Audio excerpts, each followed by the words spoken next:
Hey everyone, and welcome back to the channel, RK Treasure Center. Well, as you can see, I've got a bunch of packages that have to go to the UPS store and the post office, so I'm getting ready to run those packages now. But while I'm doing that, I'm going to show you today's video, and these are the items that I sold. That's what we're going to talk about. I'm going to tell you what I paid for them, where I sourced them from, and how much they sold for that made a profit in my pocket. Plus, I'm going to go ahead and answer some common questions that I get asked quite often when it comes to reselling. And if you've never seen this channel before, I'm a full-time reseller. I go to garage sales, thrift shops, flea markets, just about anywhere I can to find undervalued items that I can flip for a profit and resell online. So if this is something you're interested in, you're in the right place. Well, let's get started while I run these to the post office. So the first item I sold are some Demitas spoons. They're in the J2 bin, so let me grab them so I can show you what are Demitas spoons. And these are spoons that were made in Italy. And this is them right there. All right, so I'll take these back over to the table so that way you can see exactly what they are. So inside this box right here, if I can get this uncovered, are some Demitas spoons. And these were spoons made in Italy. And what are Demitas spoons? Well, basically, they're like little salt spoons or vintage salt spoons. And they have a little design on the back, and each one of the spoons has a different type of design. And these are little brass spoons, you can see. And they do say they're made in Italy on them. And I think it's right in here. It's right there. And these little spoons right here is a nice little set. This was a set I picked up for $1 at a garage sale, and they sold for $25 plus shipping. All right, so I sold a couple of records, and normally I go inside the house and pull those records because that's where we keep them. The records inside the house stay temperature controlled, and we don't have to worry about them warping because they're all nice stacked together. But I get a question, and the two questions I get are, how do I price my records? And also, what do I ship them in? Well, first of all, let's talk about the two records that sold. Actually, I should say, if you didn't know, I picked up a whole lot of records, about 300 records I picked up, and I paid about $50 for them at a garage sale. So I'm making my money 10 times over, and they're real easy to mail out, and they go out by media mail, so you can make some really good profit off of records. Well, the two records I got, one's worth more and one's worth less, and let me explain. This one is A Joyous Christmas. It's Trumpet Sounds, Voices Rings. It's American Boy Choir, and this is a very nice record. It didn't even look like it was ever used. Maybe, I'm saying, you know, like maybe pulled out a cover, played once or twice, probably around Christmas time, and that was it. It was forgotten. But it's not a popular record. This one sold for $6 plus shipping, media mail. This is Elvis, Frankie and Johnny, and of course Elvis usually does a little bit better. This record right here sold for $12.99 plus shipping. So you can see, out of a $50 buy of 300 records, every time I sell a record, I'm putting a little bit of money away. $6 is not a lot, but after I get my fees and everything, I probably made about $3.50. On this one, I'm probably making about $8.50. So it's really good. We've sold, I don't know, probably about 40-50 records so far. They're not fast sellers, but they are profitable sellers. And how do I wrap them up? Well, that's real simple too. All right, well, I'm not going to show you the whole process of me wrapping them up, but I'm going to show you what I have. These are called LP mailers. And if you sell records, they're real easy to find. You can buy them on Amazon or eBay, and to tell you the truthful, usually Amazon's a little bit better, but you can still get them off of eBay. There's a couple of sources there. I'll have a link to the description down below. But LP mailers are real simple, and I use these right here, and these are 12 by 12 inch cardboard cutout pads. You can cut out your own, or you can buy them, or you can buy LPs with these or separate. Usually separate is actually a better price. Well, anyway, all you do is take one pad and put it down. It's just a stiffener is all it is. And then I'll take the record and I'll put it on top, and then I will put this on top of that, usually with a little card or something like that, because I put cards in all my sales, a little thank you card, and then it just folds up. And once it folds up, it becomes a nice tight little box.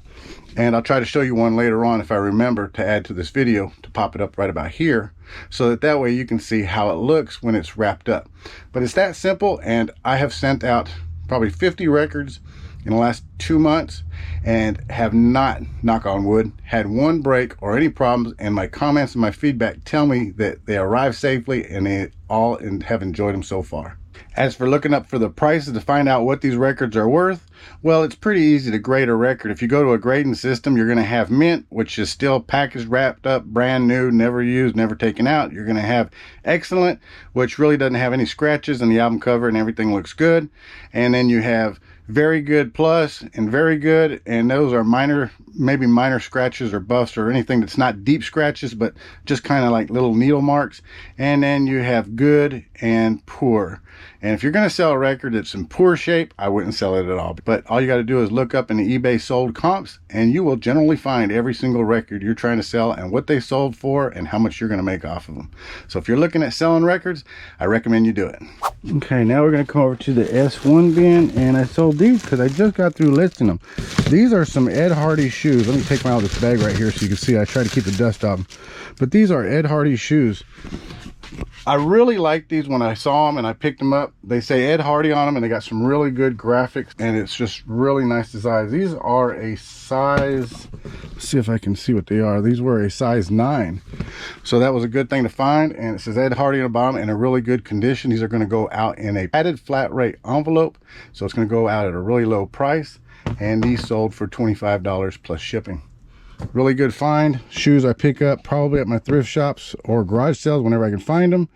And these I picked up at a thrift shop and paid $5 for them. So before I pull the next item, I'm going to answer this question that I get quite frequently, and it gets asked in different ways. But basically the question is, am I afraid of buyer negative feedback or buyer returns because people have watched my videos and they see me going out thrifting and shopping and find items, or because when I pull an item, I tell them what I paid for the item, where I got it, and what I sold it for? Am I afraid of buyer returns, or do I get a lot of buyer returns? Am I afraid of buyer feedback, or do I get a lot of negative feedback?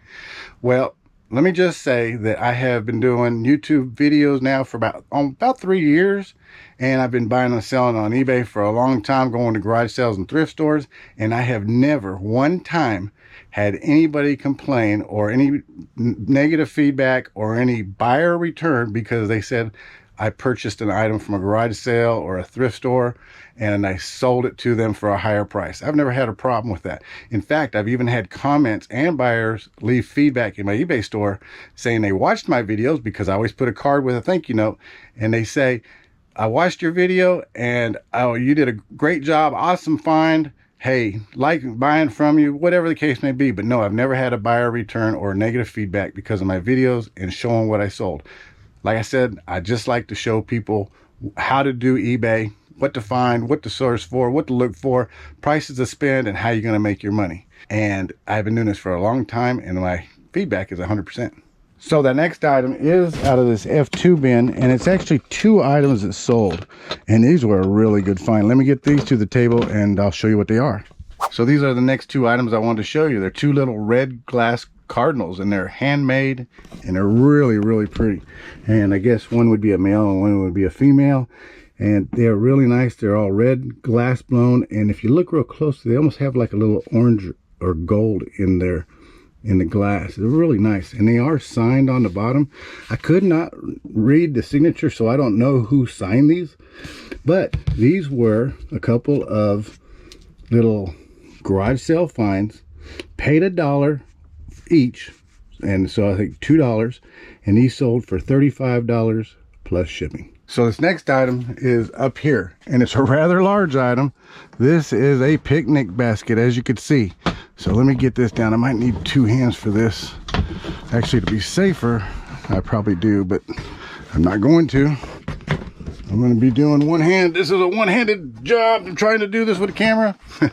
So this is a picnic basket. It's a very large picnic basket.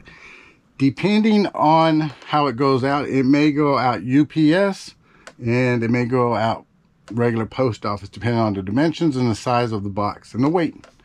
But I'm going to try to see if we can keep the dimensions under. If not, it's going to go out through the UPS. And this sold to a very specific buyer. And when I say a specific buyer, they don't watch my channel, and they're not, I would say, a regular eBay customer, although they have bought from me before. Let me explain who they are. So before I tell you about the buyer of this basket, let me just say this is a regular large picnic basket. It's wicker on the outside, 2 handles and a nice wooden lid. Now it does have a little bit of damage on the inside, and I don't know if you see it, but it's over there, right there. There's a little bit of damage on the inside, but there is no damage to the wicker on the outside. Now, who's the buyer for this? Well, the reason I'm saying this is if you're an eBay seller, at some point in time, you may sell an item to these people, and they are called Shop America. And what Shop America is a place, and I believe they're based in California, and all they are is a shipping company. When someone from, let's say like China or Japan or somewhere in Asia want to buy something, it's a lot cheaper sometimes on economy or bulk shipping. So what they'll do, this company will go ahead and buy it, pay for it, or the people buy it and pay for it, but it gets shipped to that warehouse where Shop America is, and they just load it up on big cargo ships and big cargo areas and then ship it over on one big lot. And the shipping is a lot cheaper that way, because if you go through the eBay International program or you're doing your own international shipping, sometimes you can see this is a large item and weight will make a difference. But I actually have sold to Shop America before, once or twice in the past, but I actually have sold 2 items last night to Shop America, and probably could be the same buyer, could be a different buyer, I don't know. But let me show you what that other item is. And if I didn't tell you, I paid $5 for this at a thrift shop and sold it for $30 plus shipping. The other item that I sold to that place, Shop America, was this little tiny swan right here. And it's a really delicate swan. It's got little flowers on it. It's really nice. And this sold for $17.95 plus shipping, and it's going to that Shop America also. Like I said, it could be the same buyer for both, but I don't know. The funny thing is like I said, these are going to go back to either China or Japan, and this is a Norcrest swan, which means, and it says Norcrest right there, which means this was actually made in Japan. So if a person from Japan bought this, it's going back to Japan. But this was probably made about 30 years, 40 years ago. So it was a really nice swan. This is another little item that I picked up. This I picked up at a thrift shop. I paid $1.99 for it. Like I said, I think it sold for $17.95 plus shipping. All right, so please ignore the little mess in the corner right here. The next item is the C1 bin, but this has become my little styrofoam box, extra box area. But this in here is what I sold right there. So these are some just regular standard chalkboard erasers. They're 5-inch erasers. And when I mean standard, they're standard. They say standard. Well, these chalkboard erasers are actually kind of vintage. We don't really use chalkboard erasers very much, but these are an older style, and these sold for $25 plus shipping. So one other question I get asked quite frequently is, how do I know what to buy that's going to make money? Because I sell a hodgepodge of items. I sell a whole bunch of different kinds of items. Well, if you have a certain kind of niche, say you're a clothing seller or a shoe seller, hat seller, jewelry seller, then you're probably very knowledgeable on those items. As for me, I've always been just kind of go around and find things and look to resell. And if you do that enough, you are constantly learning about items out there that are worth money, and you come across things. Of course, you just look at your eBay screen on your phone and you can do the sold comps and look at what they sell for. That'll work too. But that's what you do, is you just constantly doing research and studying and looking when you're out walking around and seeing things. And that's how you learn things are worth money. Like this item that I just sold. This is something that I came across, and I really would not have much knowledge on the value except for the name on it.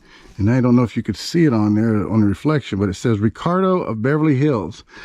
And Ricardo of Beverly Hills, when it's a brand new item or a very good used, unused, or slightly used item, is worth a little bit of value.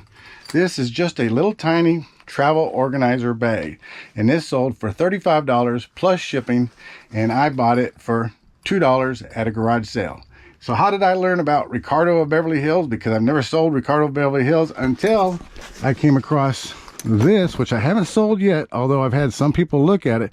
And this is a backpack travel case, and see, it says Ricardo of Beverly Hills, if you can see it right there.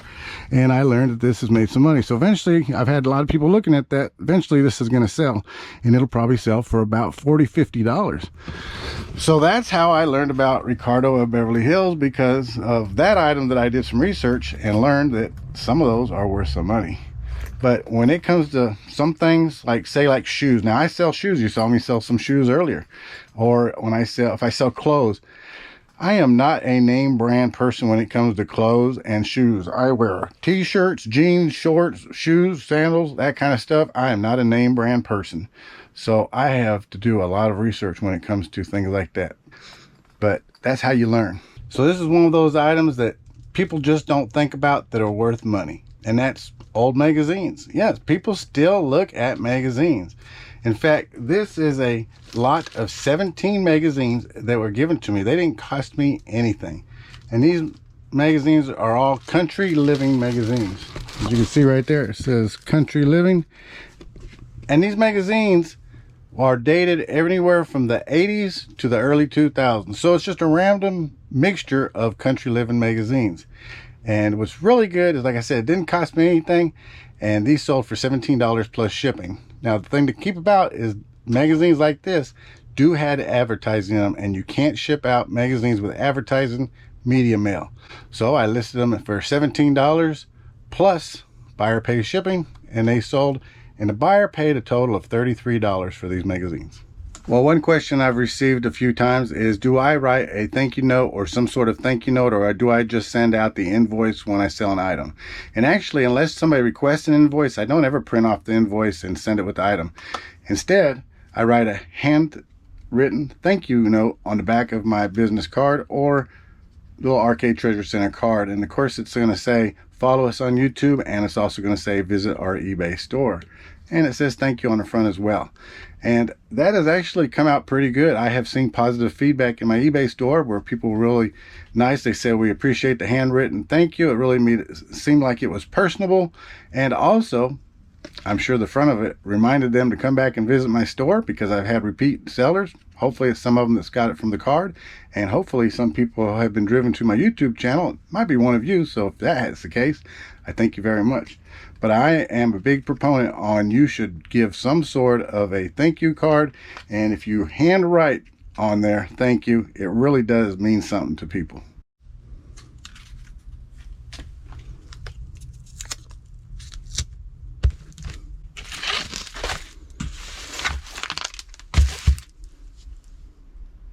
All right, so now it's time to wrap this monster, and it's going to be pretty simple. And there it is, all wrapped up. That picnic basket is ready to go. It's all boxed up, and it's probably going to be sent out by UPS because it's actually a very large box. And the shipping rate on this will probably be about $18. So another nice, good sales day. It's nice to have a bunch of packages going out. This one right here contains those 17 country living magazines. It's going out in a medium flat rate box, and at commercial price right now, that's about $14.80, which the buyer did pay for. All the other small packages are in the IKEA bag up there, and this is that picnic basket, which is going to go out by UPS. So I got to get going. Thanks everybody for watching. If you liked today's video, don't forget to give it a like, and if you haven't yet subscribed, go ahead and reach over and click that subscribe button. We really appreciate you. Everyone take care. Be safe, and we'll see you next time. Bye-bye.